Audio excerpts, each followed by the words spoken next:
कि जैसे कलयुग के अंत में परमात्मा ने अपनी वाणी में सूक्ष्म वेद में लिखा है कि 20 वर्ष की आयु रह जाएगी पुरुष की, मनुष्य की, और 5 वर्ष की लड़की विवाह, यानी 5 वर्ष की लड़की के बालक होने लग जाएंगे, बच्चे उत्पन्न करेगी, और 1.5-2 फुट की आयु रह जाएगी मनुष्य की हाइट, लास्ट में एंड ऑफ द कलयुग। और सभी प्राणी बेल खोद कर आ करेंगे, मैल मूल नहीं बढ़ाएंगे, भूकंप, झटके, तूफान इतनी जबरदस्त आ करेंगे को 2-3 फुट का भी स्ट्रक्चर बनाकर नहीं रह सकता, इतनी पीड़ा होगी इनको। और सब मांसाहारी हो जाएंगे, कृतघ्नी हो जाएंगे। तो फिर क्या होगा कि उस समय ये एक जो राजा हरिश्चंद्र हैं, ये सतयुग में जिन्होंने इतना तप साधना की थी और बड़े सत पर रुके रहे, वो स्वर्ग में हैं, उनको फिर 10वां अवतार बना के भेजेगा युकाल, उसके कर्म बिगड़वाने ने।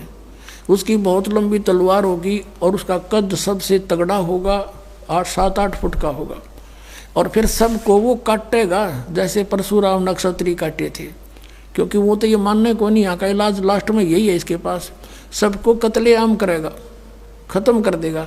उस समय थोड़ी बहुत भी आस्था जिसकी मालिक में होगी उसने छोड़ देगा, जरा सी भी कोई थोड़ा सा भी डरने वाला होगा। फिर क्या होगा कि इतनी जबरदस्त वर्षा होगी पूरी पृथ्वी पर, जल ही जल हो जाएगा, और वो प्राणी ऊंचे स्थानों पर जाकर रहने लग जाएंगे, पहाड़ों पर। और जैसे परमात्मा लिखा है कि 3 हाथ अंश खींच लेत कलयुग धरती का, और उगय कोई ना बीज हाल कह जो पृथ्वी का। लास्ट के कलयुग के अंत में 3.5 हाथ का अर्थ है 3.5 फुट तक नीचे तक उपजाऊ अंश खत्म हो जाएगा पृथ्वी का। अब आप देख रहे हो खाद पर खाद ठोकने लग रहे, फिर इसमें होगा क्या, कुछ दिनों में समाप्त हो जाएगा ये। लेकिन अब फिर मालिक कुछ दया बख्शेगा आपके ऊपर। अब यूँ हजारों वर्षों तक सतयुग जैसा माहौल होगा और समय पर वर्षा होया करेगी और थोड़े में गुजारा होगा। अब हम पृथ्वी ने न्यू पाड़न लग रहे हैं, कोठी बनावांगे, बंगले बनावांगे, न्यू करांगे, कार खरीदांगे, 1 किलो 20 खाद डाल दें, फिर हम खाने जोगे पैदा करेंगे दाने, घड़ी बकवाद नहीं बहावेगी, या फिर स्थिति ठीक होगी, बाग बगीचे लगेंगे, सुंदर माहौल बनेगा, देख लेना यहाँ पर, फिर ऐसा ही बनेगा। कलयुग के अंत में वो फिर ये उपजाऊ तो है को नहीं और वर्षा हुआ नहीं, क्योंकि प्रदूषण बढ़ जाएगा। तो उसमें बूंद इसी पड़ा करेंगी जैसे ओस गिरती है, बस, इससे अधिक नहीं। फिर होगा क्या, तो फिर क्या होगा, ये वर्षा जब होगी पानी हो जाएगा, जल जल पूरी पृथ्वी पर हजारों वर्षों तक खड़ा रहेगा। फिर वो धीरे धीरे सूखेगा और वो जमीन में सोख होगा। जमीन के अंदर का जो जहर है, जो अनुपजाऊ कर दिया जिसने, वो सारा ऊपर आओगा बाहर, वो ऊपर आकर वाष्प हो जाएगा। फिर क्या होगा कि निर जंगल वन उत्पन्न होंगे, झाड़ जंखाड़ वन, बड़े बड़े सुंदर पेड़, फलदार वृक्ष बेर, और धरती फिर से उपजाऊ बनेगी। वो फिर सड़ेंगे, वहाँ इसके खाद का काम करेंगे। और जब फिर ये सतयुग के प्राणी उत्पन्न होंगे, जब वातावरण में बहुत शुद्धता होगी, और वृक्षों के अंदर एक विशेष गुण है, वो कार्बन डाइऑक्साइड को ग्रहण कर लेते हैं, ऑक्सीजन छोड़ देते हैं, तो पूरे ऑक्सीजन बढ़ जाएगा, बड़े बड़े वृक्ष होंगे। अब माता पिता छोटे छोटे होंगे, बच्चे बड़े बड़े तगड़े होंगे। अब इसके उल्टा शुरू हो रहा है, माता पिता तगड़े तगड़े, बेटा बेटी इतनी होने लग गई, अब रिवर्स काम चल रहा है।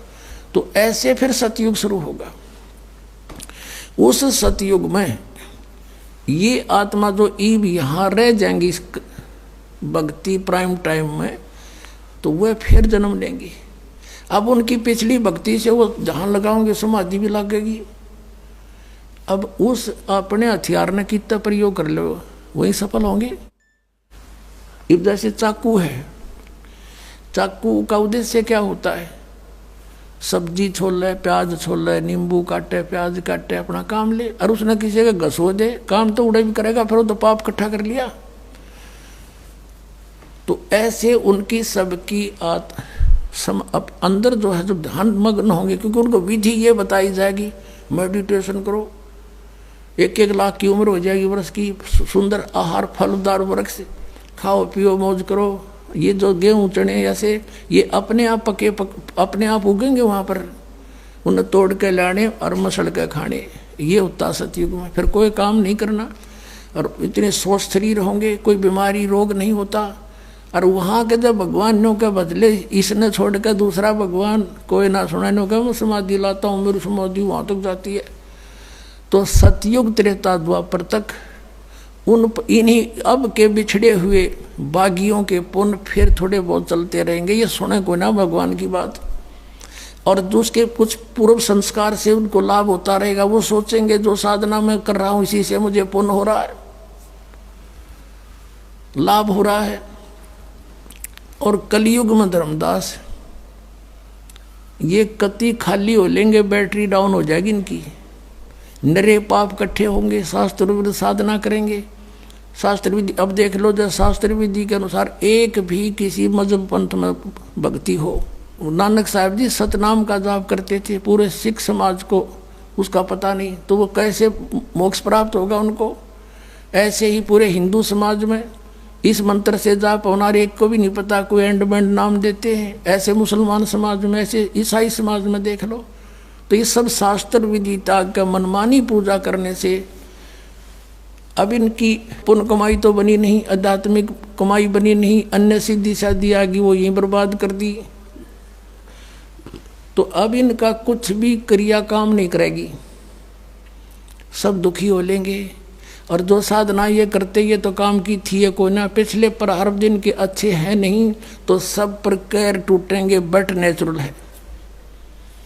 और जब ये दुखी होंगे तो भगवान की खोज में कोई संत के पास जाएंगे, कोई किसी पंथ के पास जाएंगे, कोई मंदिर में जाएंगे, कोई मस्जिद में जाएंगे।